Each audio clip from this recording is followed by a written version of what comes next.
Oh, the other thing I wanted to show you, but didn't, and I can show you in action a little bit later. Mhm. Here, let me mute to stream.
suddenly I want a third monitor. Unmute me. That's how it goes. Honestly, I'm starting to get there. Just like a control monitor, just like so I can monitor things. Yeah. Like I need OBS on one, and then I need Elgato on another. I mean, or I need OBS and Elgato on one, and then I need Discord on the other, and then I need Firefox on the next one. Now that we are evolving our setups to a point that we actually need to reference all of these things in real time at all times, like it's reasonable, right? It's only unreasonable if it crosses that threshold. Well, how you been, brother? We haven't been talking. Been talking for 5 minutes. Remember? We haven't been talking for 5 minutes behind stream.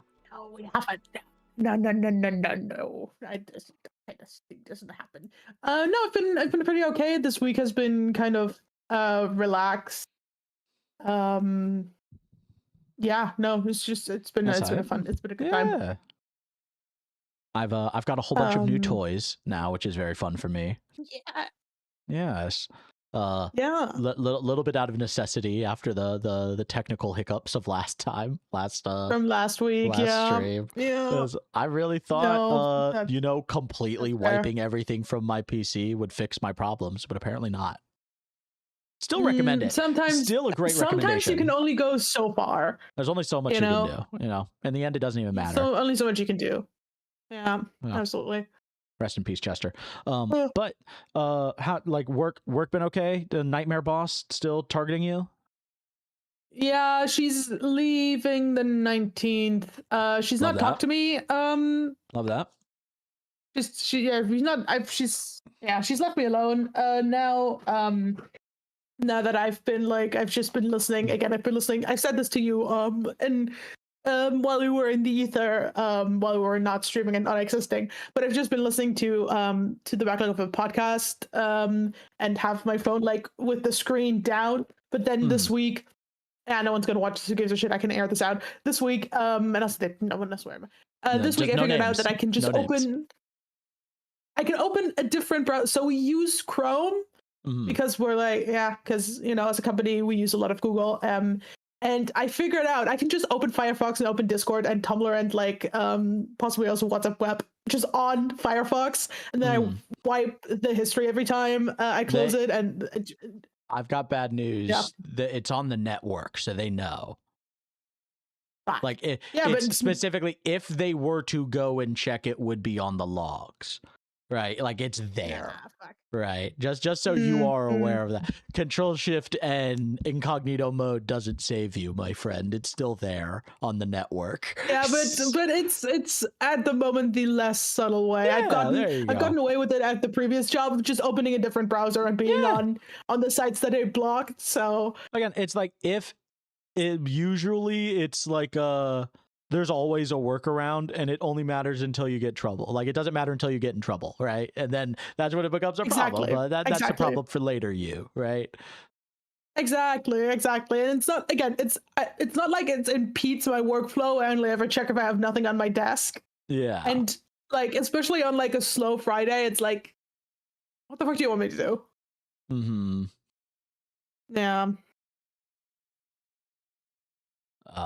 Yeah, but other than that, my week's been fine. Thanks for asking. No. I was just gonna say, other than that, there's not been much. How's your week been, Oliver? Pretty good. We got Onion. I don't know the fuck you say your French name. Olivier, you uncultured swine. Olivier. And that's not my French name. That's just my name. Oliver's my American name. That's the incorrect version of my name, by the way, in case you forgot. That's not the French. Oh, if that's the French. Oh, I'm sorry. I didn't realize. If that is the French, is that the French version? Because I thought I wasn't French, Tavius. You tell me. Go jump off the Berlin Wall or whatever the fuck you guys do over there. But Beth and I, so Onion's been feeling better. I'll get a piece and log it at you. Hey, if you can throw it that far, fucking spaghetti arm, little fucking bald-headed tiny arm. But hey. But work's been good. Work's been dead this week. Honestly, no one wants to buy anything, so I'm chilling. I've been doing a whole lot of nothing. Onions. That's crazy after the last 2 busy weeks you had. Well, I mean, that was forever ago. Now, if you rewind, now I'm getting to play catch up. Where now it's like nothing's coming in, so I just get to catch up on all the bullshit. But there's just so much. My boss is like, just keep working on it. You'll get through it eventually. Because it's like they know I'm not just sitting there. That right? Must be so nice to have such a chill boss. No, dude. Okay, I'll kvetch about this for a little bit. I had so many terrible bosses. I have had, I think, some of the best and some of the worst bosses, like most humans could have.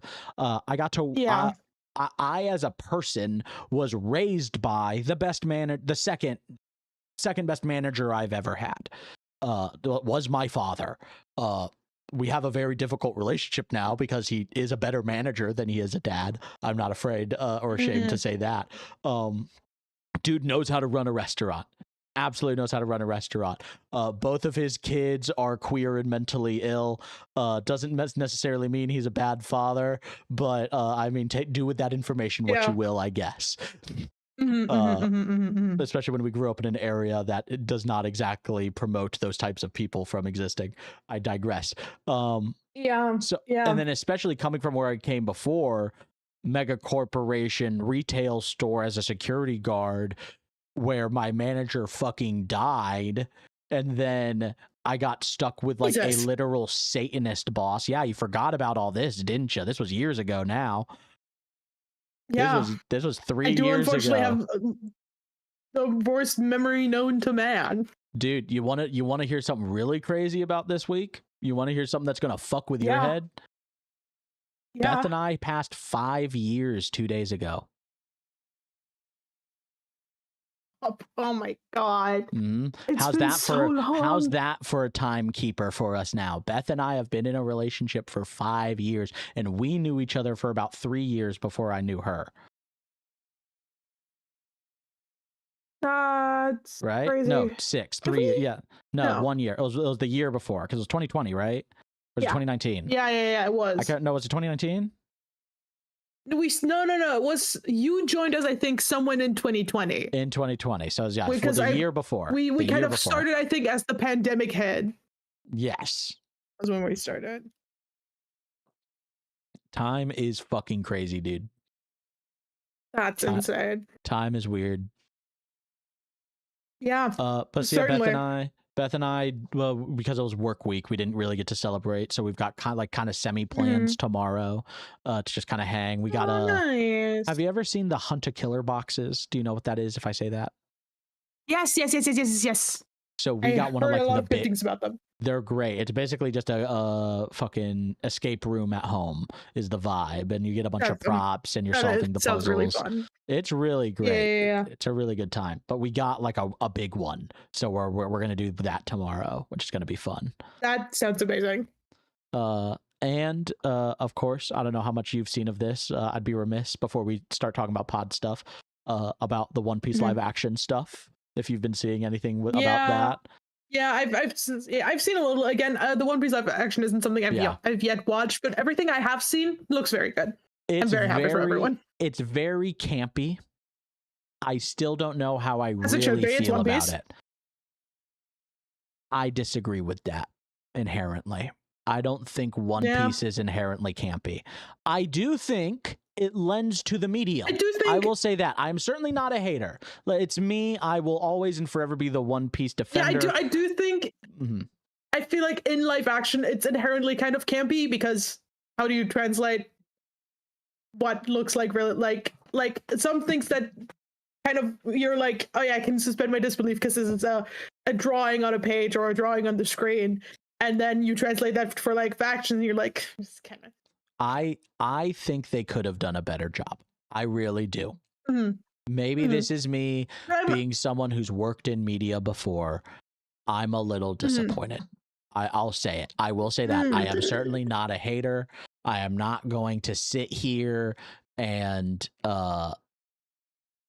act holier than thou and act as if you know, like it's a very difficult thing to make something like this, but like we've seen better things before. I digress. There's lots of issues with media. I just think Western media is not in a great place right now. I really, really don't think that. And I do think it's a shame that the One Piece live action is having to come out at this time. I love that we are getting it. I am very, very happy that we are getting it. And I love getting to see One Piece kind of breach into the zeitgeist in the way that it is. However, I do think it's falling victims to the failures of Western media crumbling under the weight of capitalism. And it's not about making good art. It's about making money. And that's very evident. And that's very clear in the fact that it feels like they spend a lot more time and money on marketing and spending time on the actors going and doing things than on like quality within the show itself. And I really hate to see that. I really do. And then it's like, everything I see of them feels very disingenuous. And I don't know if that's just me. Yeah. I know a lot of people look at it and they're like swooning. They love it. And I'm just looking at this and I don't even feel like I'm looking at it with an air of cynicism. I've always been, you know what I mean? I grew up in like punk skate culture, but I was also a Midwest kid, so I'm like very proper and polite, but I'm also very like anti-establishment, anti-organization, and this feels like corporate One Piece. This feels the most corporate One Piece has ever felt. I see. And I just don't.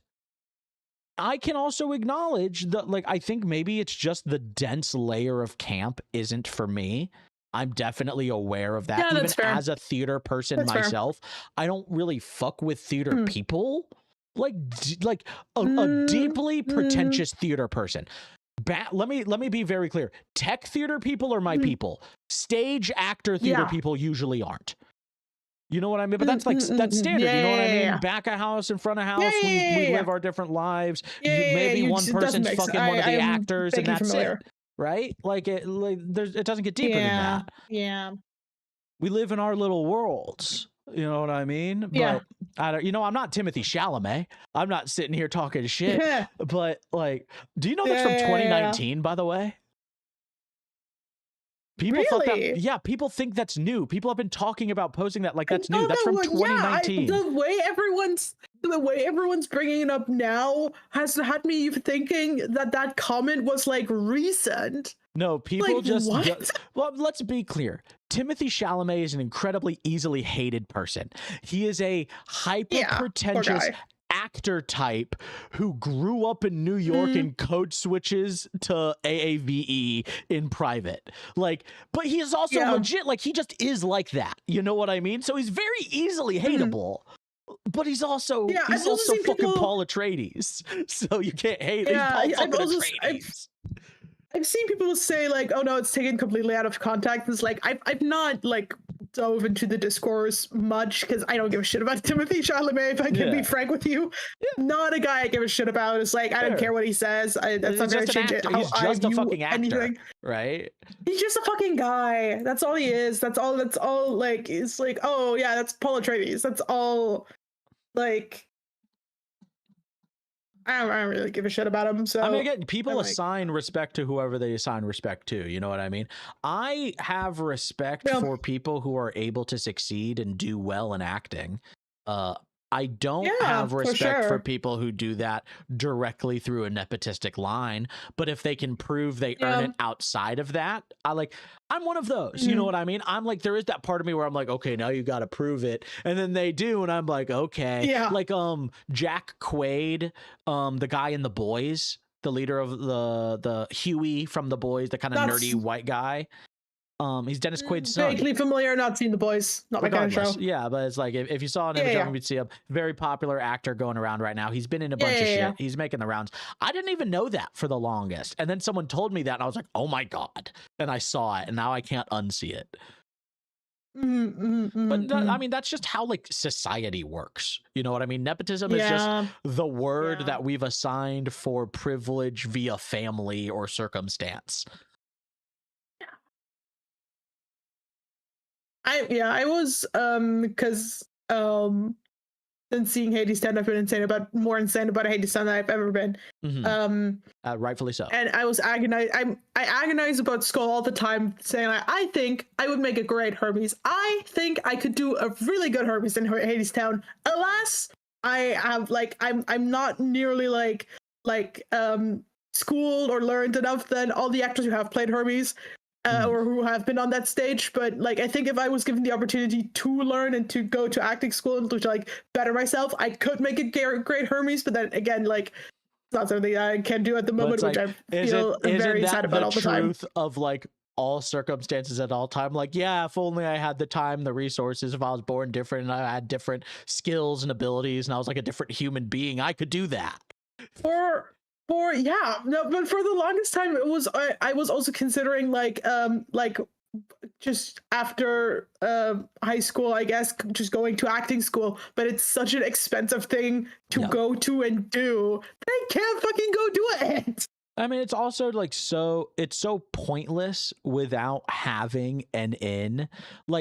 Even going and getting a functional degree doesn't guarantee you a job anymore. Doesn't guarantee so going anything. And getting a degree, as someone who got a degree in the arts, I got bad news for you. It's not a good idea. Yeah, I know. It's not a good idea to go and do that. You can learn and develop and get those skills outside of that. If anything, I think you would be a better actor if you did that route. Right? I think that's the truth of performance, but that's a much deeper conversation of absolutely. what it means to perform and act and all these things. But I definitely get what you're coming from. It's not could you do it right now? No. But do you have it in you, in your bones, to dedicate the time and the resources and the energy to making that happen? Because that's what it takes as a human to do anything. Absolutely. And I don't think enough people put enough weight on that acknowledgement and how real that can be if that is true. Because people hear kids say that. And so if they hear an adult say that, oh, you're being a child. I was you're being a child. You don't understand what you're actually saying. You're so I right. get you. I feel you. I feel you very deeply, my friend. But then it comes down to exactly what we were talking or not talking about before we weren't talking before pod. It comes down to where you want to spend your time. If you want to do all these things, you have all these wants, you have all these desires, you have to figure out what your real goals are. You have to figure out what you really want, and then you need to figure out how you really want to do it, because you're just a person with so much time in the day, and you got to make a plan if you want to get anything done. Yeah. No, you're so right. Anyways, welcome to the Archive. This is usually a Cosmere podcast where we talk about Brandon Sanderson and any Cosmere-related topics. I don't know if you can tell. You would never think from the first 30 minutes of this podcast. 20. We kept it pretty 20 minutes today. We kept it pretty chill. But I mean, today's more of a yaps, and we're just vibing. We're just chilling. It's more about me and my brother here just catching up, yapping about Cosmere related things.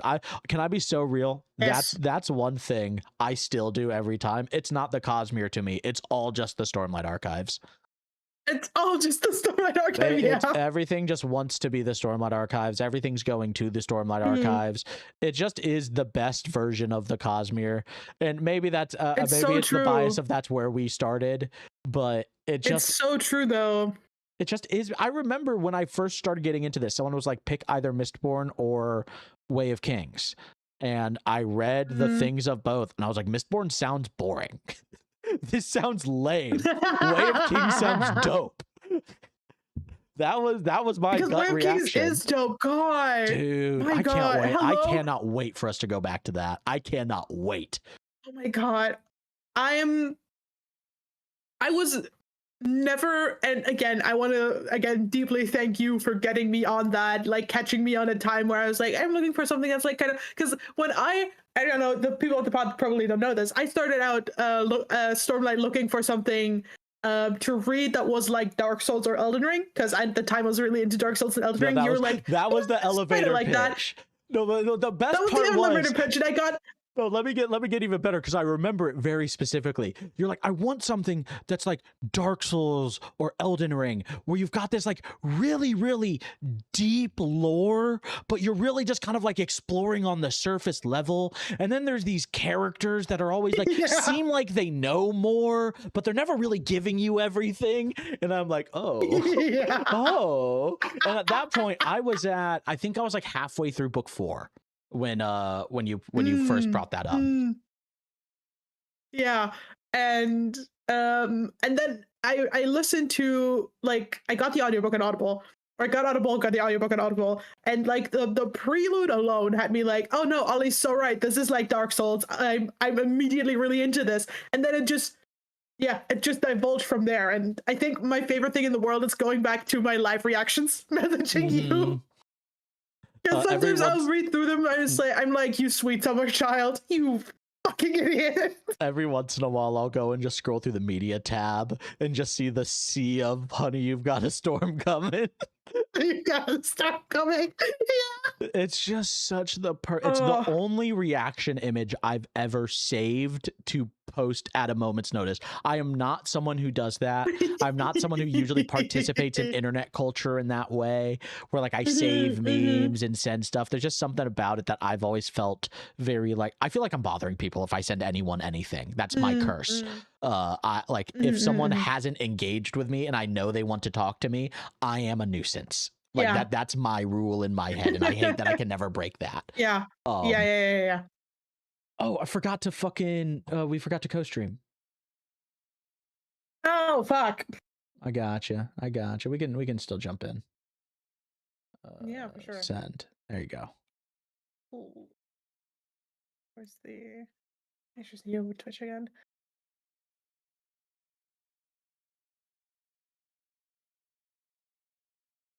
There we go. Amazing. But yeah, dude, no, it's like, again, it's like, and now you know why, because you get here and you're like, I need more people to talk to about this. But then you go on the internet and everyone's insufferable.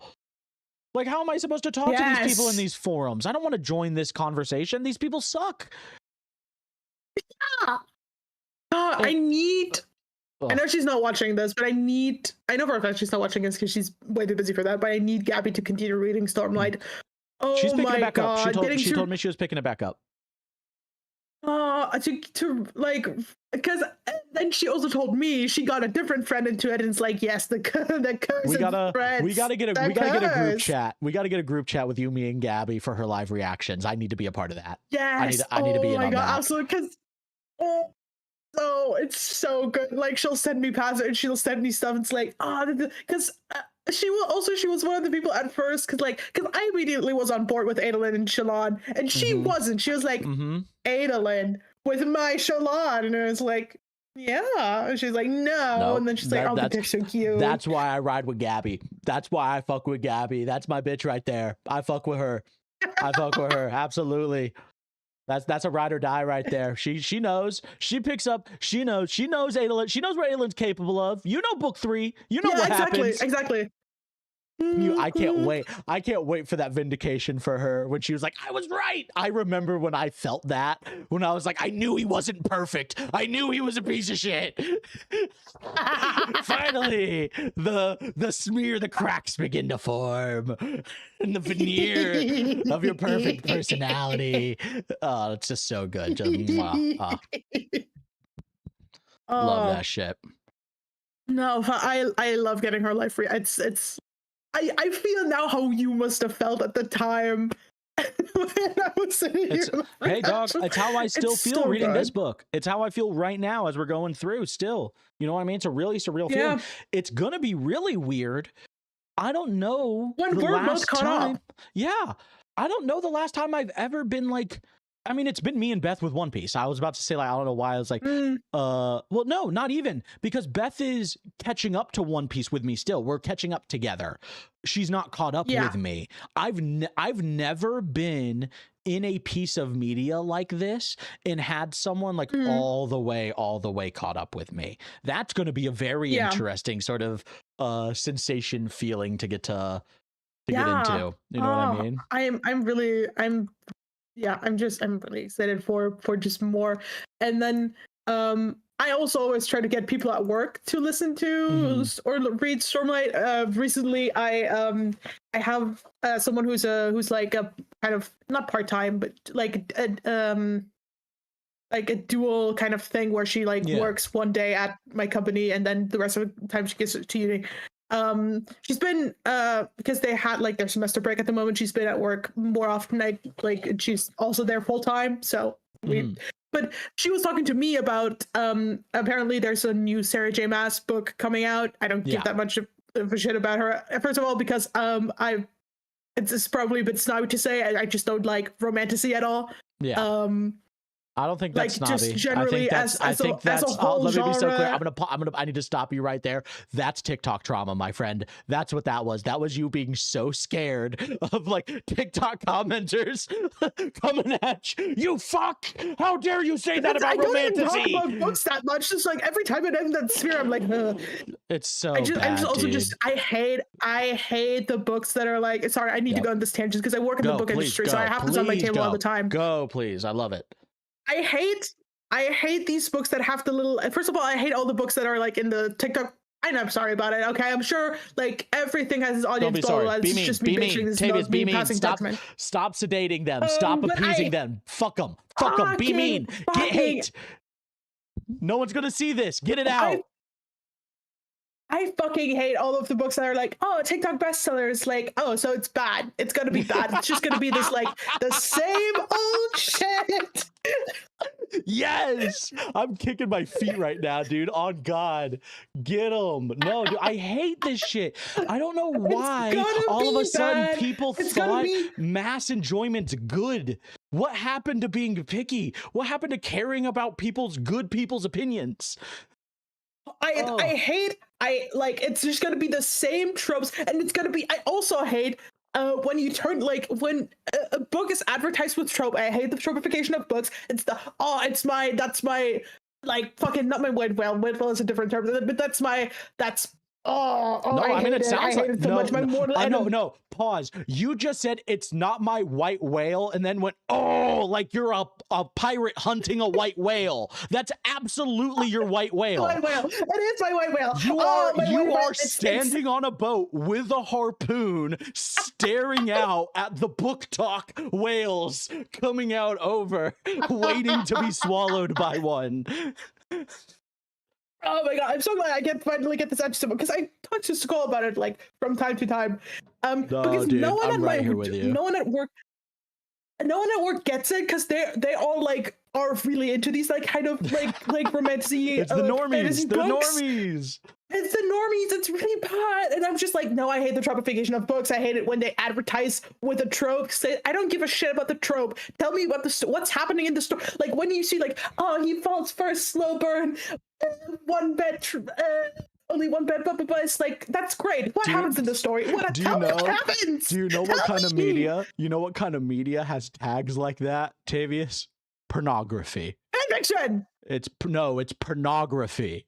Tavius. They just want to jerk off. They're too much of pussies to go on to X videos or Bang Bros. So they just want to go and rub their thighs together while reading something a little saucy because they're too scared to go jerk off. And it's always so much smut, and it's like I've read books that have smut in them. I don't have a problem with smut, and I don't have a problem with romance. What I have a problem with is when the romance is most. I generally just can't read romance books, so I can't have the romance be the central plot, and I can't have that much smut in a fucking book, which is why I don't like any Sarah J Maas. First of all, Sarah J Maas is generally just a terrible person, from what I heard, like from the passing like train wreck or burning ship that as I sometimes pass on TikTok, where like I see the drama about various authors, and I'm like, yeah, knew it.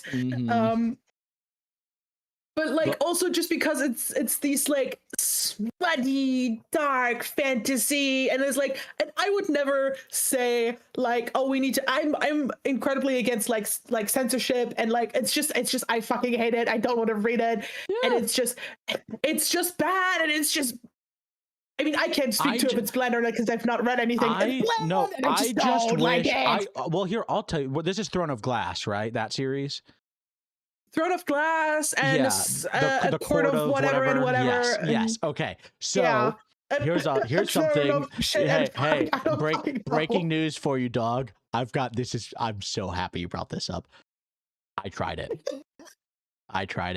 Really? And I did some digging. Oh yeah, I did. You want some details? You want some details about what the Throne of Glass series is? I love some details. This is the core of what the Throne of Glass series is. This is people refusing to acknowledge that they liked the bad fan fiction that was the first book. Do you know how old she was when she wrote that first book? No. 16 years old. Shut the fuck up. The original release and edit of Throne of Glass, as far as I was told, anecdotally, fucking way. And the research I did all coincided with this. She was 16. What everyone praises in this book series is that the first two books suck. And then in the third book, she takes everything that sucks and makes it make sense and good. And that's where the series really starts. So this girl wrote a bad fan fiction for about 4 years, went to school and figured out how to write, and then wrote the actual book, and a bunch of people refused to acknowledge that the original stuff was really, really, really bad. And they're just like, no, it's great all the way through. You just have to get these first two that are kind of bad. It definitely wasn't written by a horny child who desperately wanted to jerk off and had no idea about anything with reality. And then I had to do a bunch of cleanup in the third book, and it's really evident, and everyone that reads it knows that that's what's happening. But then no one wants to acknowledge that that's a gargantuan problem because apparently if you read it and it does hook you and you get there, it is easily forgivable. I have a buddy of mine who is a cis-het generator engineer. He is a mechanical engineer who works on engines, and his wife convinced him to read these books. He's read Red Rising. He's read all of Mistborn. The first 3 of Mistborn at least, and I've convinced him to read Stormlight and Way of Kings, and he's like, I fuck with it. He actually likes it, and he's kind of my lensing of understanding. But I tried to read that first book. I couldn't make it past 10 pages. That's real. I couldn't make it 10 pages in. It was worse than Brandon Sanderson's young adult novel.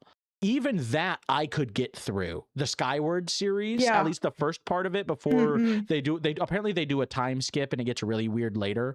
But like the first part of it, I did listen to because I needed a break. I needed a sci-fi break. It was tolerable. It was Sanderson writing with some really cringe shit in there. But it's just bad. It is, and again, all the more power to the people who do like it. But no power to you. Like, it's be stricken, be cursed, be gone. I want nothing. You can appease them. You can appease them. I'll take their fucking hate, dude. I don't care. I don't like you. I don't think here's real shit. I'm gonna say some hater shit right now. I'm gonna preface this hater shit. Cover your ears if you don't want to say it. I think less of people's opinions if they say they like those books. I just don't trust your opinion as much if you say you like that. If you look at that and you're like, that's good literature, that's good media, I think less of your opinion. It's the same with like, because you said like oh, she wrote a bad fan fiction and everyone was like, oh no, but it's so good. It's the same with all of these like now like formerly Harry Potter fan fictions now being like turned into published books. Oh my god, I want to shoot myself or shoot. I don't think I can say that on the internet without like getting in trouble. But like, in game. Just throw in game at the end. Just throw in game at the end. You can say whatever you want. I want to kill the author in Minecraft. And so what are you doing? First of all, J.K. Rowling's a transphobe. What the fuck are you doing? Second of all, you can't. I hate the fucking like turning like filing the serial numbers of a fanfiction and turning it into a book. It's like, why? Listen, it's the bastardization of media, dude. It's just the death of media. It's lazy. It's people finding easy content. It's the equivalent of YouTubers going and reading Reddit stories on camera. Yes, it's oh my god. Because like I'm always of the like opinion. First of all, you can't criticize a fan fiction like you would a traditional book. This is this is established in the fandom space, but since the normies came in, you have to preface this. You can't criticize a fan fiction like you can criticize a book, because that's not professionals. People doing this in their free time. Different medias. It's different media, and also. To me, you write a fanfic, like you make fan content, you make fan art, you make fan fiction, like as a gift to the community, right? And it's so scummy to me that you then kind of like turn this like thing that you have given the community for free because you had fun with it and you were like, I'm gonna put this out for maybe other people will enjoy it, and then you take that away from the fan community and you profit off of it. I think I do inherently disagree that it's a gift. I think that is a very generous read to fan fiction creators. As a former fan fiction creator, as an author, to me this like definitely I see the perspective. You're not incorrect in the way of the perspective of looking at it, right? Yeah. But I mean, I would say. As a writer, as someone who's put out fan fictions, there is just the opposite read, right? To give it the opposite read, in the way that you're saying it is a gift. I've never posted a fan fiction without desperately wanting validation and approval that it was good. That's why I put stuff up. That's why I post anything. That's fair. You know what? That's the reality for me, fair. Right? Just to again, that we're two hosts. I've got to give the alternative perspective, right? Yeah, for sure. So I didn't mean to cut you off. Please continue. It's mostly, I've mostly heard it in the context of like the person who puts it out for free and it's a gift and you don't criticize it. Like, I mean, I guess you can, but you don't criticize a gift to someone's face. You know, you're not like this. Why would you give me this? This sucks. It's like if you think a fanfiction sucks, send it to some send it to a friend and be like, oh, I read this and this is ass. But like, you don't tell that the author who like puts it out for free, right? But I digress. But I hate the fucking like you just take your fan fiction, you file the serial numbers off, and it's like, oh, here's my book. It's like, no, dude, this is your fan fiction, and it fucking sucks. That's the issue, right? So it's you're bastard. So it's you're bastardizing the concept of books. Right, like the idea of just ripping and printing. Now, I could see real value in rewriting, re-outlining, restructuring, and re-editing a fan fiction into a book. No, even the majority of the words, Tavius. I'll take it to that. I think there is, if you want to look at it like this, a fan fiction's just a rough draft of a book. I'll say it. That's all that is, right? True. It's like 2 or 3 steps of like editing and a rewrite. Like, you know what I mean? It isn't done by any stretch of the imagination, but I think the concept of like what a fan fiction is, and I think Throne of Glass is kind of proof of this, of like what is a book really? In reality, right? What is a book? Because what we're talking about is the traditional standards that we are applying to the medium, not necessarily the definition of what the medium is. Because if you want to break it down, like there's so many things that could be considered books that are infinitely more stupid, you know what I mean, with even less meaning in different ways, right? So it's about like what the thing that sucks so much about it. You're not incorrect, right? Especially with like the whole editing thing. I am a firm believer that all media that is created should be criticized. In any way of criticizing anything, I don't think something being a book or being a gift or being a movie that's created in mass and has made millions of dollars, I don't think anything of that ilk gives anyone the right to look the creator in the eyes and tell them, hey, I don't fuck with you or what you make. Fuck you. Like, I don't think anyone really deserves that. Like, yeah, people for sure, deserve that for doing and making hateful shit. Certainly. Mm-hmm. Like, I'll say that, right? But just making something that you don't like? You think that gives you the right to interact with someone in that way? Oh my god. You could be sending me into a completely different tangent about this. We're not. Okay. Like, what we're gonna do, we're gonna take it, we're gonna throw it in reverse, we're gonna back it up, we're gonna take it to the archive, because now we're yapping in a way that you and I should just yap. And in reality, we should probably talk something related to the Cosmere if this is a Cosmere podcast. Yes.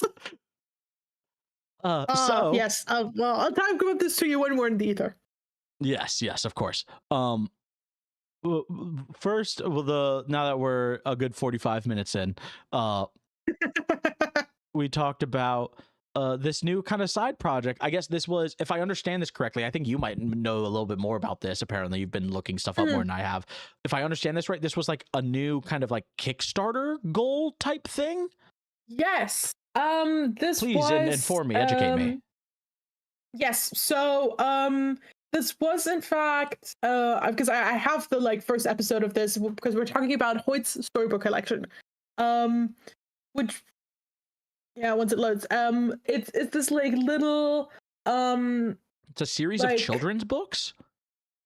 It's like So the description reads: join Hoid and Design as they begin a storytelling tour through the Cosmere, starting here on the Shattered Plains. Each week leading up to Hoid's storybook collection backer kit launch, will release a new animated installment of their journey, followed by Brandon Sanderson's readings of one of the tales from the collection. So I think it looks like it's a book. It looks like it's a there's book, a little backer, animated short back at the beginning of all of these that we could go check out. Then it sounds like. exactly. Okay, so maybe we do that. It is children's books. It looks like it's children's books. That is a bunch of the. Because the one thing that I did see was The Dog and the Dragon, which is a children's book in the world of the Stormlight Archives. Yeah, it's so what I'm seeing on the backer kid, it's the girl who looked up, Wandersail, the Chasm Fiend gets a friend, and the Dog and the Dragon. Very cute. Which it looks absolutely adorable. It seems like it's just something that they were backing or like fundraising for again. And love it. Yeah, so absolutely. we want to go ahead and just watch the first episode, chat about it, and then just chat about other stuff. Yeah, for sure. Awesome. I would love that. All right, let me go over. This is actually a really great opportunity also, as we're like doing stuff here. I'm realizing ways I could optimize my the way I have things set up on my Stream Deck.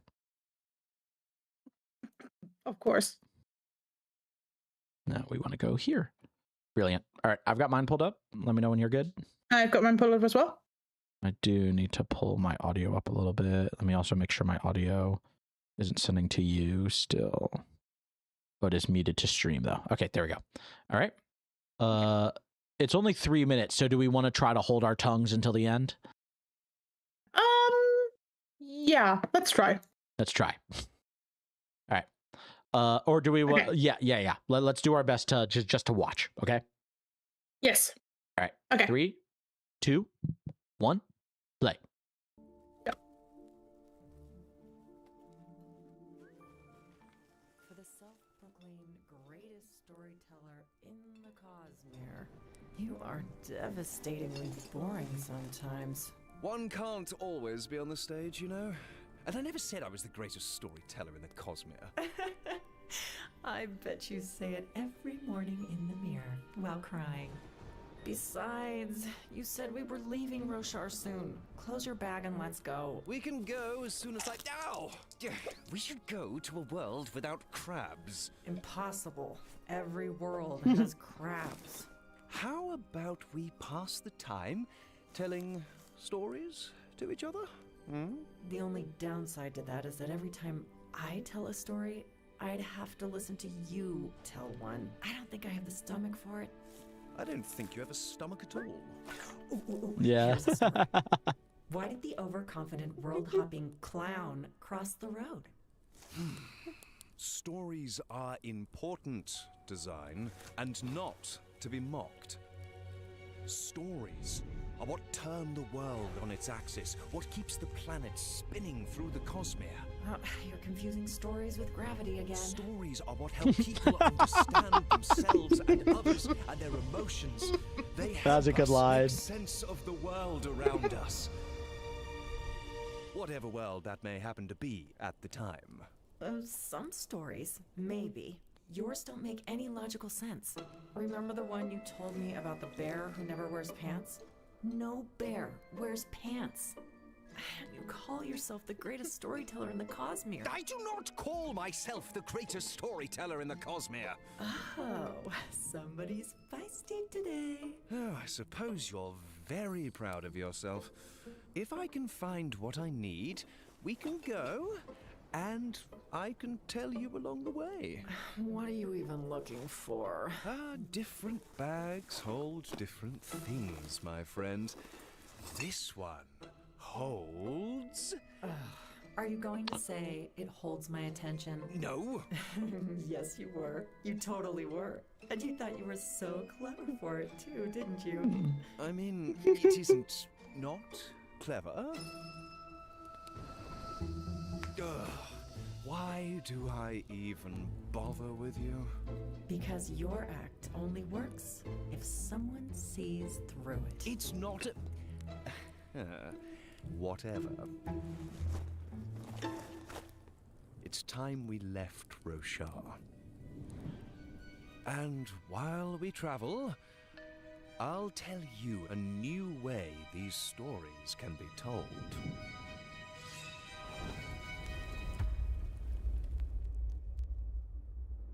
And that's why he had the key around his neck, because it's the storybook collection key. I was wondering what it was. Oh, that's classy. That's fun. Yeah, it's a fun time. Really adorable. I really like the children's books of it all. And then, I mean, from what we've seen from all the Stormlight stories, I really love these stories. And if I ever have an opportunity to read a story to a kid, it would be one of these stories, I think. Same. Especially Dog and the Dragon will always hold a very special place in my heart. Mm-hmm.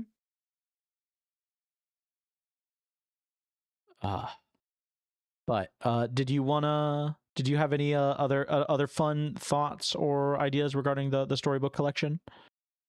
I think when I first watched it, I was talking to you a little bit about it, but saying like, I keep forgetting that Hoid, like his quote unquote true form, has white hair, because I'm so used to him being described as like, yeah, he's supposed to be bald. He's not bald. That was so weird. It was so weird that they didn't make him bald. No, he's not bald. Hoid is not bald. I could not imagine that guy bald. It's supposed to have black hair. You got such a kick. It's rage baiting me with this bed. No, it's not even rage baiting. Can I be real? It's not your reaction. It's me realizing I thought he was bald. That's what I'm laughing at every time. Every time I'm laughing at the absurdity of me thinking this asshole was bald the whole time. And I don't know why. Because that's the worst part, Tavius. You got to remember, I don't have a visual brain. So it's like, I'm not imagining everything. It's not that I'm seeing him as bald, Tavius. I know he's bald, but he's not. I also know I'm wrong. Oh, I'm cursed. I'm cursed. Cursed just like the follicles on the top of Hoid's head. You know what, Tavius? The thing is, you can't prove his hair's not light weaving.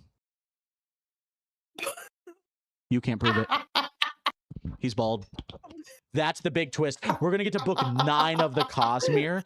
He's about to die, and then as he goes, no, I need to tell you. And then he dies bald. He was bald the whole time. And I will be more vindicated than I've ever been. That's gonna happen. I don't think you can pay Brandon Sanderson $1 million to make that happen. You don't know the relationship me and Sandy have, okay? I'll shoot him a text after. We'll see what happens. We're good buddies, he and I. The funny thing to me is that, like, Hoid is just not the kind of character who I think because he puts a lot of effort into his appearance, just in general. He's just not the kind of character who would shave his hair. Yeah, that's like, why it's so sad that he lost all of his hair. He's follically challenged. He doesn't do it by choice. He is. No, you're not getting me on this agenda. You're not getting me on this agenda. No, it's fine. It's fine. We'll back up. I see. I've planted the seed. That's all I need. No, I am gonna take the seed. I'm gonna throw it back at your head. I dodge it. It's gonna grow there, and you're gonna be bald. I was never there, just like Hoid's hair. I was standing 10 feet to the left. What did you have for us today as your Cosmere related thing? You said it wasn't a big one, but I'm very curious what you cooked up. I was thinking about the Rashadiums again because I am at my heart a former horse girl because I'm no longer a girl. I like horses a lot, and I'm a centaur, I'm a horse boy, if you will. I'll say it. Again? A centaur, if you will. A horseman. There's horse girls and centaurs. It's the two genders. Is that misogynistic? Wait, hold on. I just realized, because then it's like diminutive. Like, you don't get to be a centaur because you're a woman. Only because you need to have the massive horse cock. That's when you're allowed to have the bottom half of a horse. Do you think when a horse girl transition, like, as trans female to male, that she grows the horse body, or like what do you think happens? Or is it like a BoJack Horseman where she swaps for a little bit and then gets bottom surgery and then swaps back? You're introducing a whole new lore here that they can swap. Do you think BoJack Horseman is a centaur? I've always considered him a centaur. I don't know if I would consider BoJack Horseman what, just because his arms aren't hooves? Related question. What? Just how much more horse does the man need to be considered a centaur, Tavius? Different but related question. Do you think centaurs are furries? Are they? No. They have an animal penis. They are monsters. They are. If you wanted to fuck a centaur, you would be a furry. But centaurs themselves are not furries. They have fur. Fair enough. They just are fur. They are furry. Now, if a centaur wanted to fuck a horse, would they be a furry? Now we're talking. Now we're asking the real questions. I digress. Related questions. Horse fucking aside. There is one thing. One thing that's always bugged me about Rashadium. Yeah. And it actually relates to what we were talking about last week with the Orsure and the Khandra and the Spren and Perception. Rashadium look the same in the cognitive realm. Remember? They're just horses in there. It's okay. So I have the Rashadium page open because I was like, go for it, please educate me. I don't have it open. Please. Yeah, careful, so you might spoil yourself. You might spoil yourself. I don't think. No, this isn't like things Stormlight. that. No, Rashadium's all Stormlight. Yeah, duh. It's stupid. Yeah. Go for it. Run it. Also, your camera's out of focus. I don't know. Hold on. Please. Oh no, I'll work on it. Okay. Yeah. So, Rashadiums have a Spren bond. They're bonded with Music Spren. Yep. That's why, like, but also I don't know if Music Spren like looked like that before Rashadiums got to Roshar. That's like a more interesting. Actually, I can look. It's like, did they evolve together? type thing, or is it like the music spren are taking the form of the Rashadium? So it says on the thing like music spren, so they're just in the like spren category. A type of spren that appear on musical performances. They have the appearance of swinging translucent ribbons that whirl around while playing an instrument. Around the playing instrument. A single pure note is enough to draw at least one music spren for a short time. They also seem to attract to Rashadiums, suggesting that they might be the spren the hunt or spawned with. In Shadesmar, they appear made from air.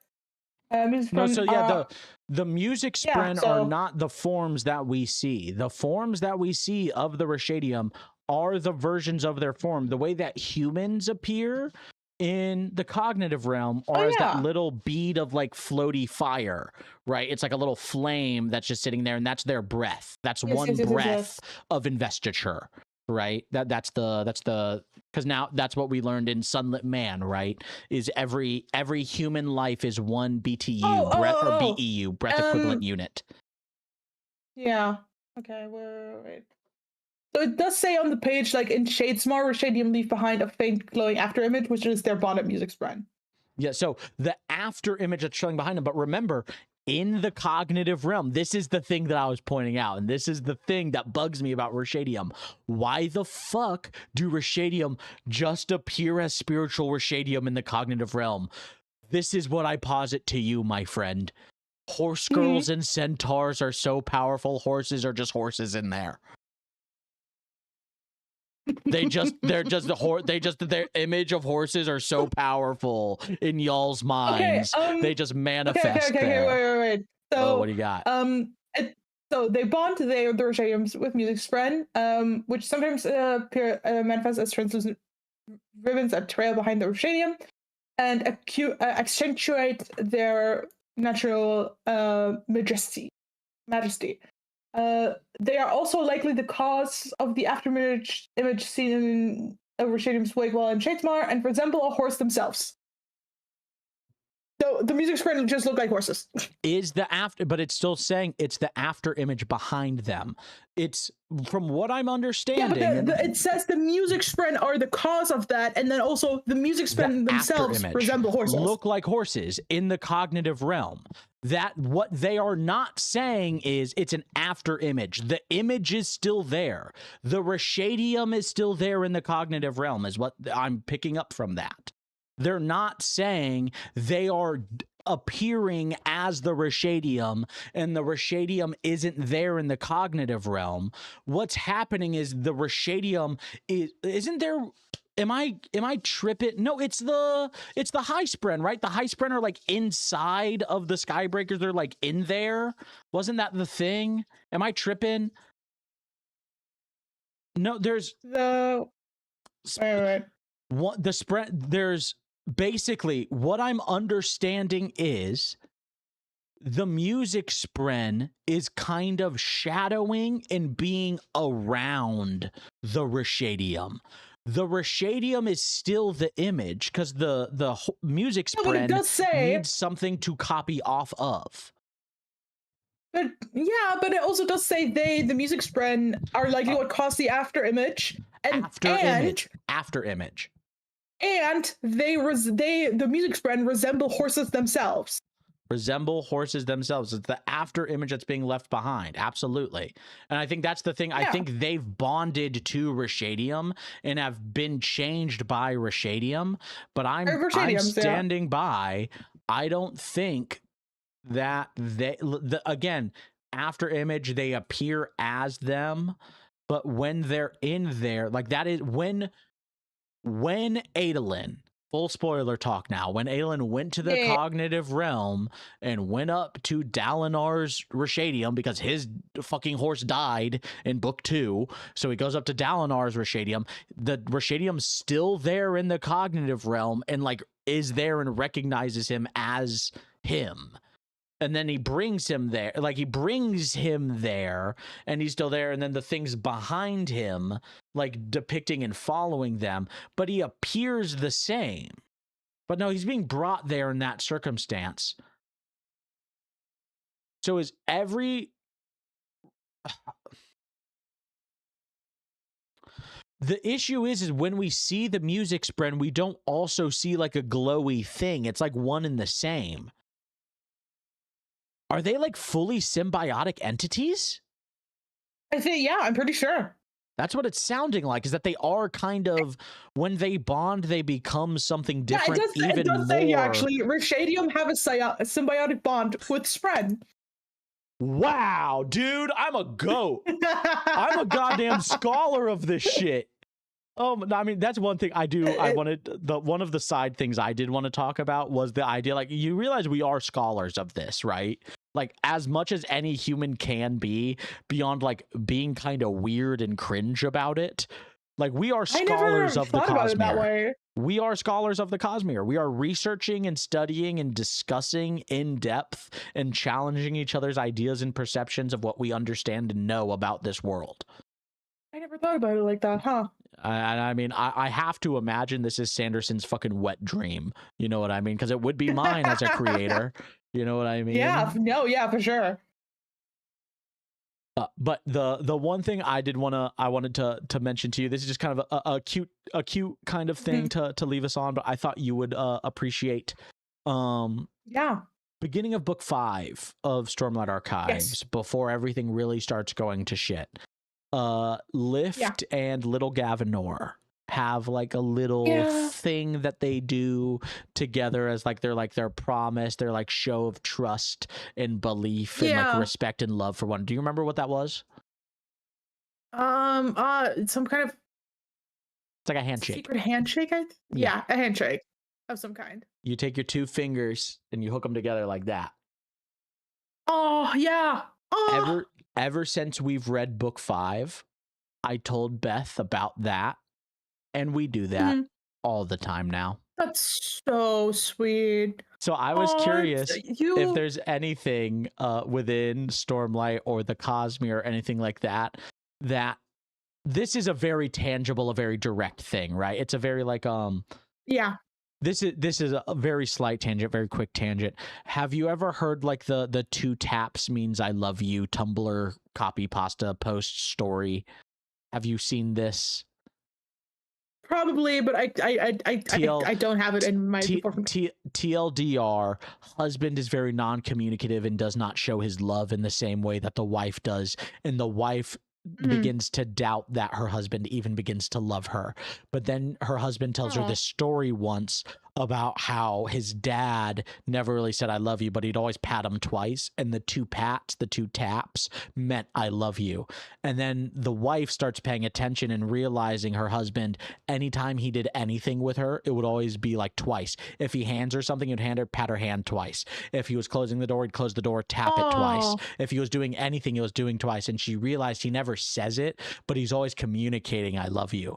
And now this little handshake, the 2 finger sort of grab connection, is like the promise acknowledgement that Beth and I have as like a non-verbal I love you, which is just a very cute, really sweet, right?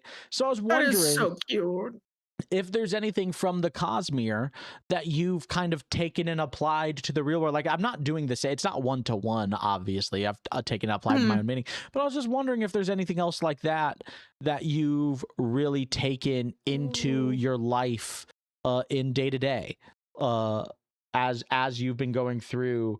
There's, because I mean, Sanderson, being a very religious person, loves to put messages in everything, and there's lots of lessons and there's lots of reminders of like how to interact in humanity and all of these things.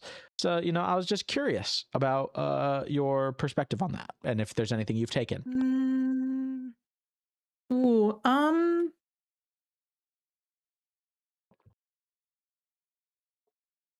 That's a good question. I'm not sure.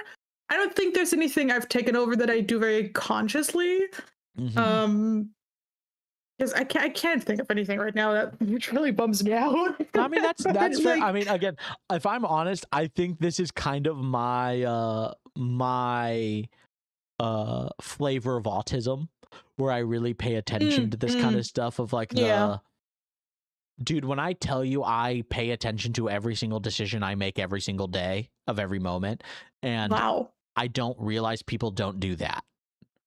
Like that's a thing that like you know what I mean? I feel like people have like an autopilot system that they're able to operate on. Yeah. Every single morning I wake up and I make the decision to get out of bed, go to the bathroom, feed Onion, give him his meds, walk him, get ready for work, go to work, do my work, come home for lunch, go back to work, come home, get ready for whatever I'm going to do, whether it's this or hanging out with Beth or doing something else. And then I try to work out now. That's a thing I'm trying to slip in there.